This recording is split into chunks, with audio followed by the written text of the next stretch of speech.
changing policies have been introduced together, reshaping the state's development trajectory.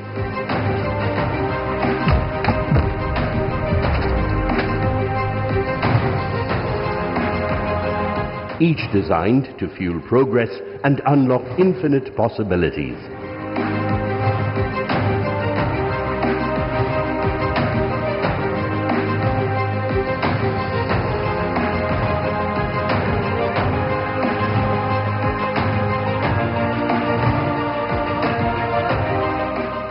Each committed to usher in a new era of innovation, ambition, and transformation.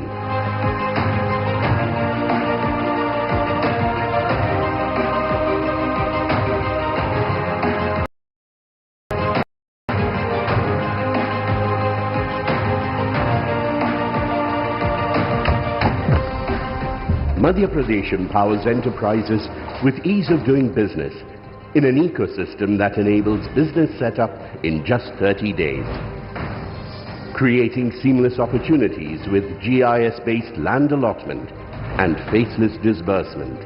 Investment promotion policies that power your ambitions. And powering a future of clean energy and world-class infrastructure.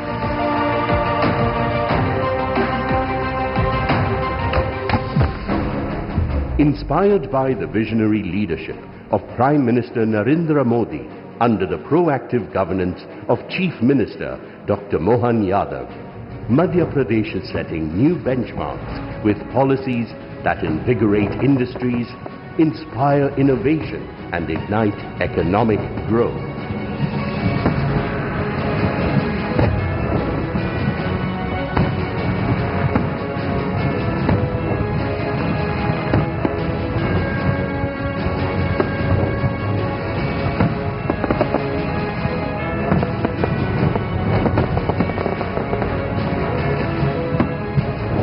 Viksit Bharat, Viksit Madhya Pradesh. 18 transformative policies launched by Honorable Prime Minister Shri Narendra Modi, effective from 24 February 2025.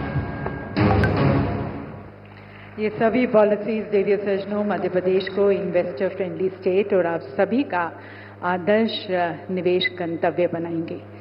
देवी सज्जनों, माननीय मुख्यमंत्री जी ने हमारे साथ विकसित मध्य प्रदेश का सपना साझा किया। इस सपने को आकार देने के लिए, ऊर्जा, गति, पहचान देने के लिए निवेदन करते हैं हम सभी भारतीयों के सपनों के साथी, हमारे शुभचिंतक, हमारे प्रेरणा स्रोत, हमारे मार्गदर्शक, हमारे प्रिय प्रधानमंत्री जी को। Ladies and gentleman, please join me as I invite Honorable Prime Minister Modi, a charismatic global leader, हमारे मार्गदर्शक, हमारे प्रेरणा स्रोत माननीय प्रधानमंत्री जी से निवेदन है कि आप अपने विचारों से हमें लाभान्वित करें। प्रधानमंत्री जी हमारा मार्गदर्शन करें।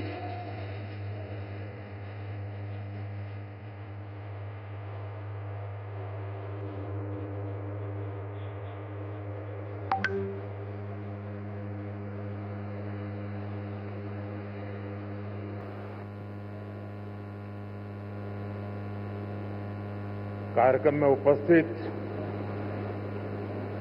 मध्य प्रदेश के गवर्नर श्री मंगू भाई पटेल, मुख्यमंत्री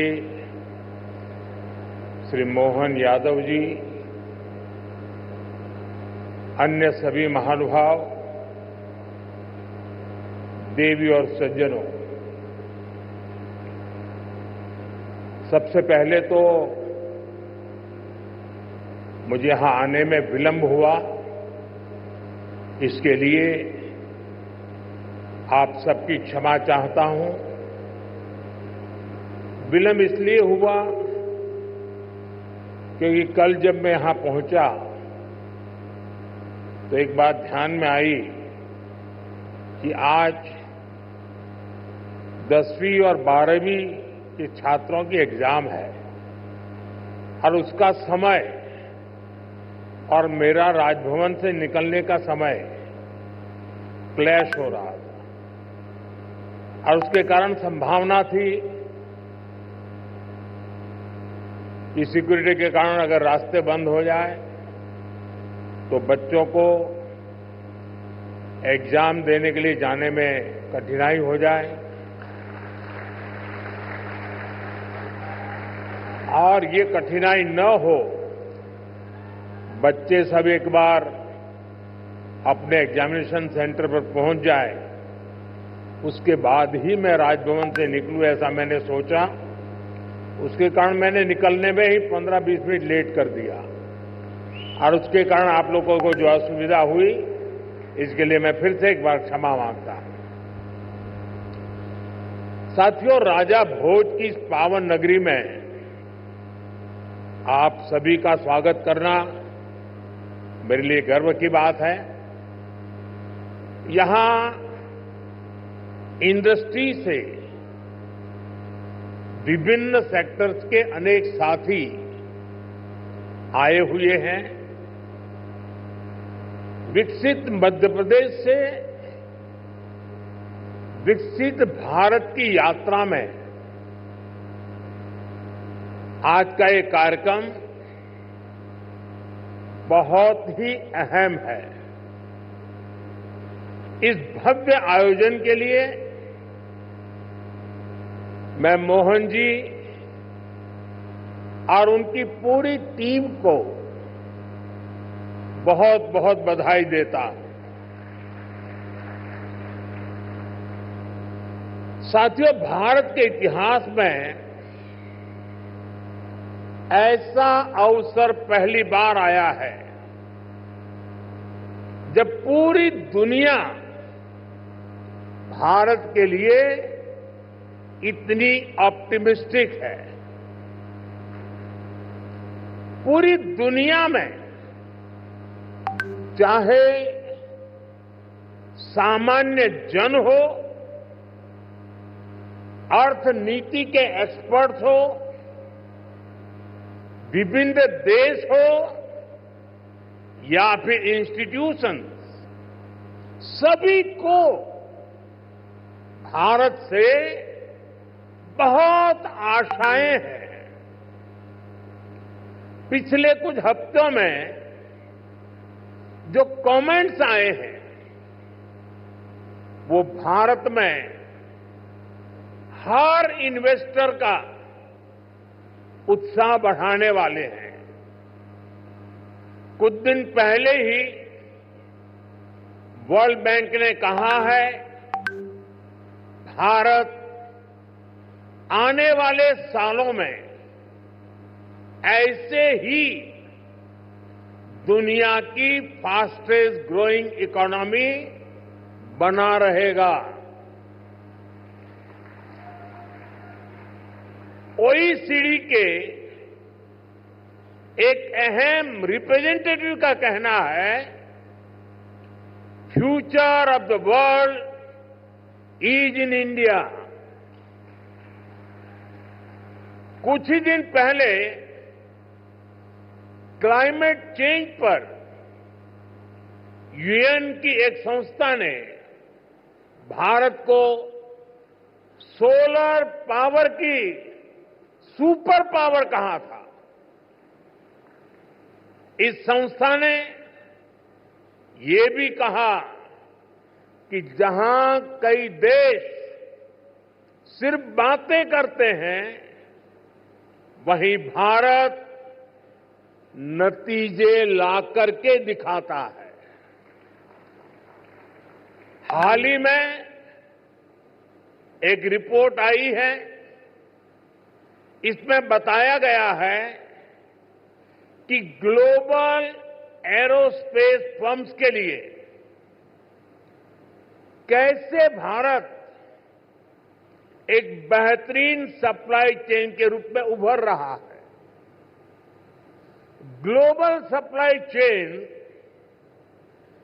चैलेंजेस का जवाब वो भारत में देख रहे हैं। मैं ऐसे कई एग्जाम्पल यहां कोट कर सकता हूं जो भारत पर दुनिया के कॉन्फिडेंस को दर्शाते हैं। ये कॉन्फिडेंस भारत के हर राज्य का भी कॉन्फिडेंस बढ़ा रहा है। और आज ये हम मध्य प्रदेश की इस ग्लोबल समिट में भी देख रहे हैं, महसूस कर रहे हैं। साथियों, मध्य प्रदेश पॉपुलेशन के हिसाब से भारत का 5th लार्जेस्ट स्टेट है। एमपी एग्रीकल्चर के मामले में भारत के टॉप के राज्यों में है।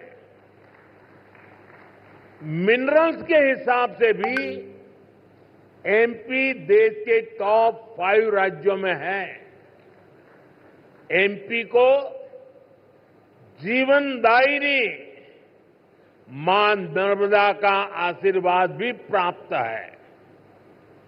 एमपी में हर वो संभावना है,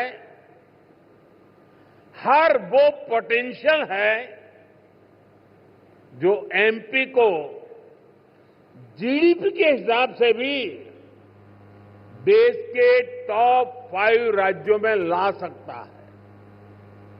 साथियों, बीते 2 दशकों में मध्य प्रदेश ने ट्रांसफॉर्मेशंस का नया दौर देखा है। एक समय था जब यहां बिजली, पानी की बहुत सारी दिक्कतें थी। लॉ एंड ऑर्डर की स्थिति तो और भी खराब थी। ऐसे हालत में यहां इंडस्ट्री का विकास मंत्री से की बहुत मुश्किल था।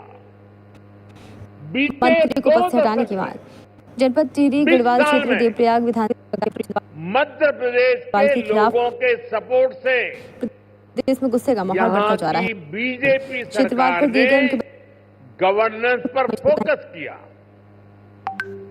2 दशक पहले तक लोग एमपी में निवेश करने से डरते थे।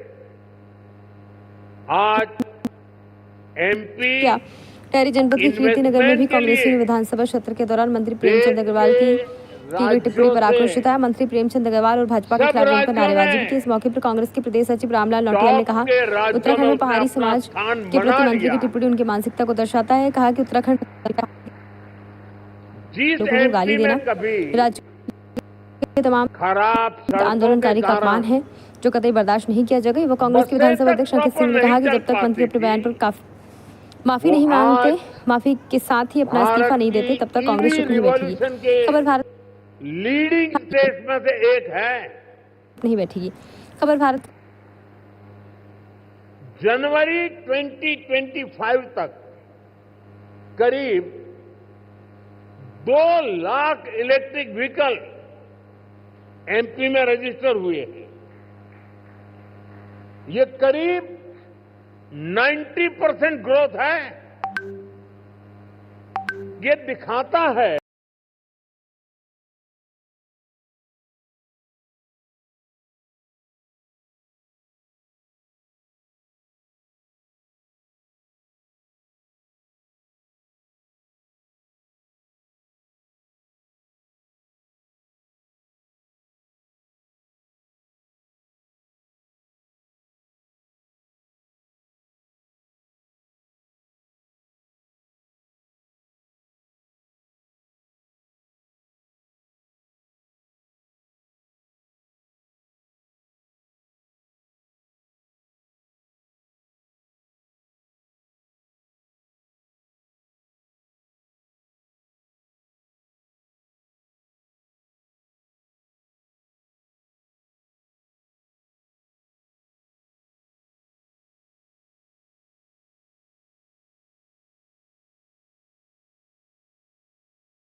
आज मध्य प्रदेश में 5 लाख किलोमीटर से अधिक का रोड नेटवर्क है। एमपी के इंडस्ट्रियल कॉरिडोर्स मॉडर्न एक्सप्रेसवे से जुड़ रहे हैं, यानी एमपी में लॉजिस्टिक्स से जुड़े सेक्टर की तेज ग्रोथ तय है। साथियों, एयर कनेक्टिविटी की बात करें तो यहां ग्वालियर और जबलपुर एयरपोर्ट्स के टर्मिनल्स को भी एक्सपांड किया गया है। और हम यहीं नहीं रुके हैं। एमपी का जो एक बड़ा रेल नेटवर्क है उसको भी मॉडर्नाइज किया जा रहा है। एमपी में रेल नेटवर्क का 100% इलेक्ट्रिफिकेशन किया जा चुका है। भोपाल के रानी कमलापति रेलवे स्टेशन की तस्वीरें आज भी सबका मन मोह लेती हैं। इसी तर्ज पर एमपी के 80 रेलवे स्टेशनों को अमृत भारत स्टेशन स्कीम के तहत मॉडर्न बनाया जा रहा है। साथियों, बीता दशक भारत के लिए एनर्जी सेक्टर की अनप्रेसिडेंटेड ग्रोथ का रहा है। खासतौर पर ग्रीन एनर्जी को लेकर भारत ने वो कर दिखाया है जिसकी कल्पना तक मुश्किल थी। बीते 10 वर्षों में करीब $70 बिलियन यानी 5 ट्रिलियन रुपये से अधिक रिन्यूएबल एनर्जी सेक्टर में ही इन्वेस्ट हुआ है। इससे पिछले साल ही क्लीन एनर्जी स्पेस में 10 लाख से अधिक जॉब बनी है। एनर्जी सेक्टर के इस बूम का भी एमपी को बहुत लाभ मिला है। आज एमपी पावर सरप्लस है।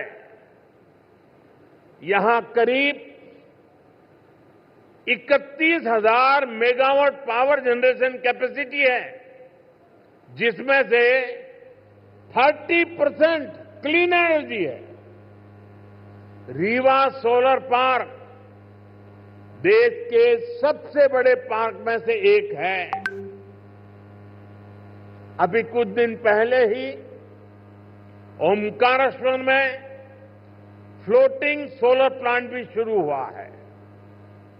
सरकार द्वारा बिना रिफाइनरी पेट्रोकेमिकल कॉम्प्लेक्स पर करीब 50,000 करोड़ रुपए का इन्वेस्टमेंट किया गया है। ये मध्य प्रदेश को पेट्रोकेमिकल्स का हब बनाने में मदद करेगा।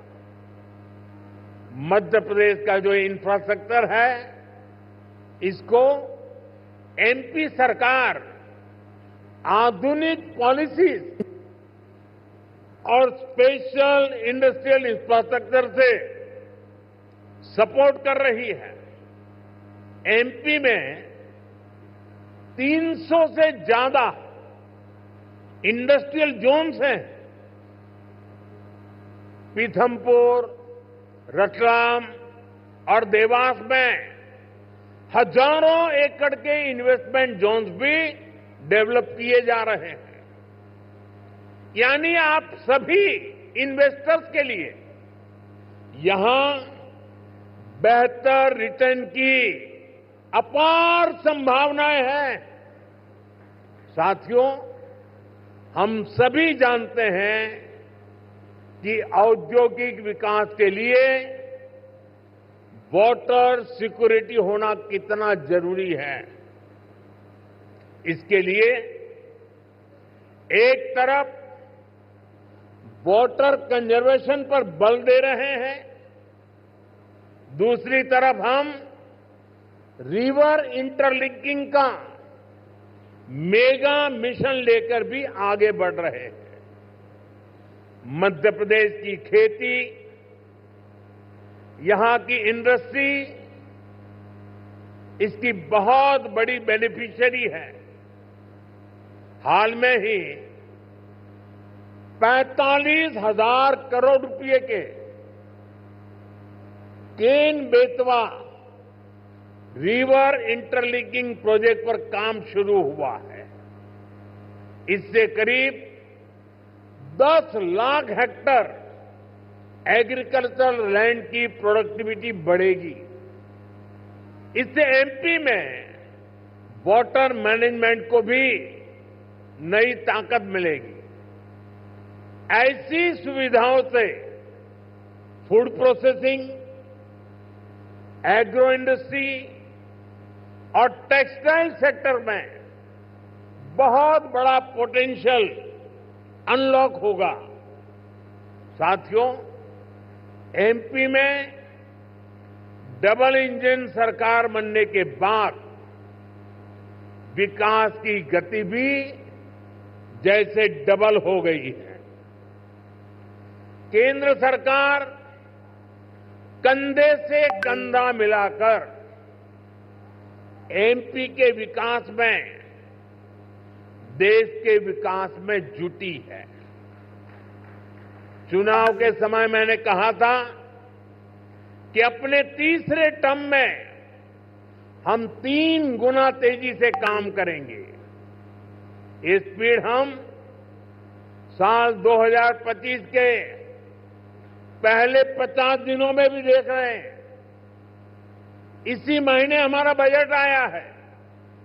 इस बजट में भारत की ग्रोथ के हर कैटालिस्ट को हमने एनर्जाइज किया है। हमारा मिडिल क्लास सबसे बड़ा टैक्स पेयर भी है।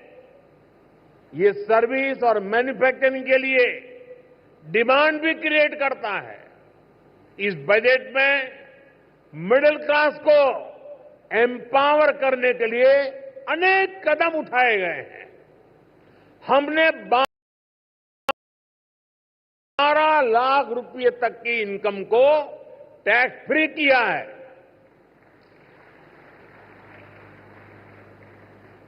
टैक्स स्लैब्स को रिस्ट्रक्चर किया है। बजट के बाद आरबीआई ने भी ब्याज दरें घटाई हैं। साथियों, बजट में लोकल सप्लाई चेन के निर्माण पर बल दिया गया है ताकि मैन्युफैक्चरिंग में हम पूरी तरह से आत्मनिर्भर हो सकें।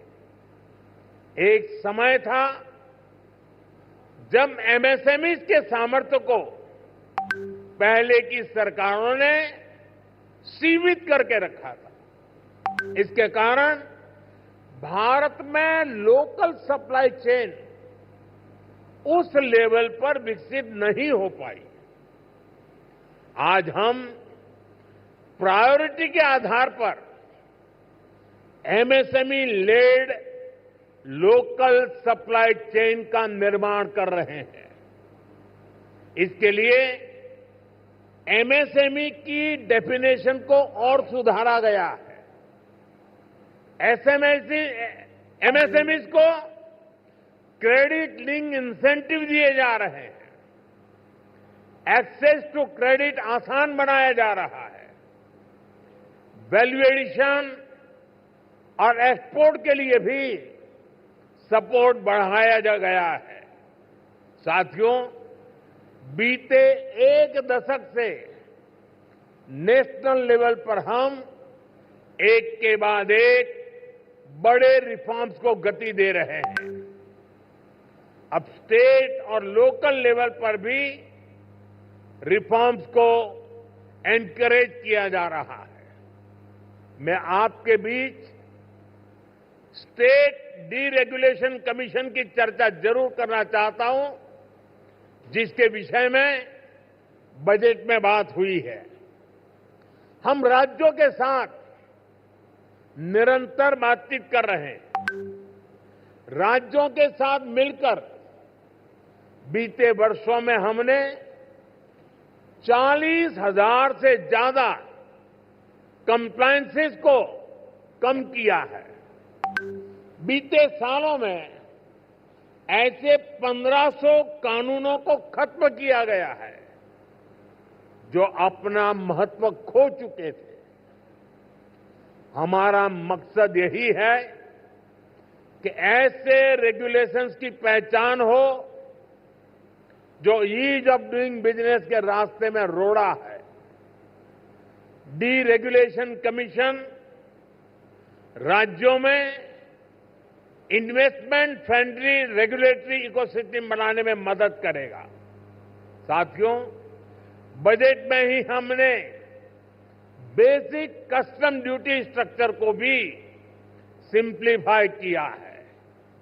इंडस्ट्री के लिए जरूरी कई इनपुट्स पर रेट्स कम किए हैं। कस्टम केसेस की असेसमेंट के लिए भी एक टाइम लिमिट तय की जा रही है। इसके अलावा नए सेक्टर्स को प्राइवेट एंटरप्रेन्योरशिप के लिए इन्वेस्टमेंट के लिए खोलने का दौर भी जारी है। इस वर्ष हमने nuclear energy, bio manufacturing, critical minerals की प्रोसेसिंग, लिथियम बैटरी की मैन्युफैक्चरिंग, ऐसे अनेक नए एवेन्यूज इन्वेस्टमेंट के लिए ओपन किए गए हैं। ये सरकार के इंटेंट और कमिटमेंट को दिखाता है। साथियों, भारत के विकसित भविष्य में 3 सेक्टर्स की बहुत बड़ी भूमिका रहने वाली है। ये तीनों सेक्टर्स करोड़ों नई जॉब क्रिएट करने वाले हैं। ये सेक्टर्स हैं टेक्सटाइल, टूरिज्म और टेक्नोलॉजी। आप टेक्सटाइल के सेक्टर को ही देखें तो भारत कॉटन, सिल्क, पॉलिएस्टर और विस्कोस का दूसरा सबसे बड़ा प्रोड्यूसर है। भारत का टेक्सटाइल सेक्टर करोड़ों लोगों को रोजगार देता है। भारत के पास टेक्सटाइल से जुड़ी एक पूरी ट्रेडिशन भी है, स्किल भी है और एंटरप्रेन्योरशिप भी है। और मध्य प्रदेश तो एक प्रकार से भारत की कॉटन कैपिटल है। भारत की करीब 25% organic cotton supply Madhya Pradesh से ही होती है। मध्य प्रदेश मलबरी सिल्क, इसका भी देश का सबसे बड़ा प्रोड्यूसर है। यहां की चंदेरी और माहेश्वरी साड़ियां बहुत पसंद की जाती हैं। इन्हें जीआई टैग दिया जा चुका है। इस सेक्टर में आपका इन्वेस्टमेंट यहां के टेक्सटाइल को ग्लोबली अपनी छाप छोड़ने में बहुत मदद करेगा। साथियों, भारत ट्रेडिशनल टेक्सटाइल के अलावा नए एवेन्यूज भी खोज रहा है। एग्रो टेक्सटाइल, मेडिकल टेक्सटाइल और जियो टेक्सटाइल, ऐसे टेक्निकल टेक्सटाइल को हम बढ़ावा दे रहे हैं। इसके लिए नेशनल मिशन शुरू किया गया है। इसे बजट में भी हमने प्रोत्साहन दिया है। आप सभी सरकार की पीएम मित्र स्कीम से भी परिचित है। देश में टेक्सटाइल सेक्टर के लिए ही 7 बड़े टेक्सटाइल पार्क बनाए जा रहे हैं। इनमें से एक मध्य प्रदेश में भी बन रहा है। ये टेक्सटाइल सेक्टर की ग्रोथ को नई बुलंदी देने वाला है। मेरा आग्रह है कि आप टेक्सटाइल सेक्टर के लिए घोषित पीएलआई स्कीम का भी जरूर फायदा उठाएं। साथियों, टेक्सटाइल की तरह ही भारत अपने टूरिज्म सेक्टर में भी नए आयाम जोड़ रहा है। कभी एमपी टूरिज्म का एक कैंपेन होता था, एमपी अजब भी है, सबसे गजब भी है। जहां एमपी में नर्मदा जी के आसपास के स्थानों का, आदिवासी क्षेत्रों में टूरिज्म इंफ्रास्ट्रक्चर का बहुत अधिक विकास हुआ है। यहां कितने ही सारे नेशनल पार्क्स हैं। यहां हेल्थ एंड वेलनेस से जुड़े टूरिज्म के लिए भी अपार संभावनाएं हैं। हील इन इंडिया, इसका मंत्र दुनिया को पसंद आ रहा है। हेल्थ एंड वेलनेस के क्षेत्र में भी इन्वेस्टमेंट के लिए अपॉर्चुनिटीज लगातार बढ़ रही है।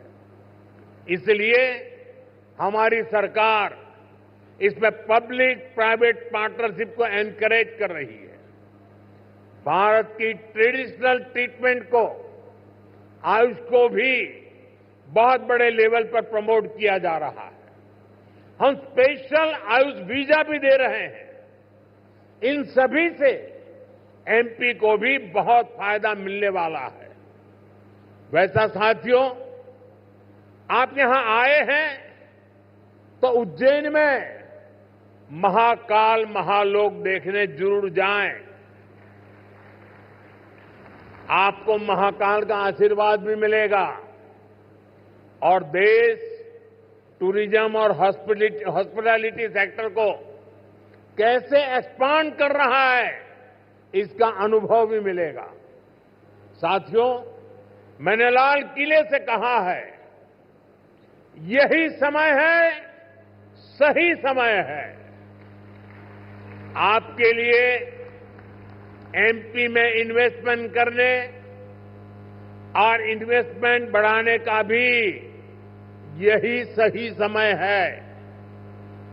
एक बार फिर आप सभी को बहुत बहुत शुभकामनाएं, बहुत बहुत धन्यवाद।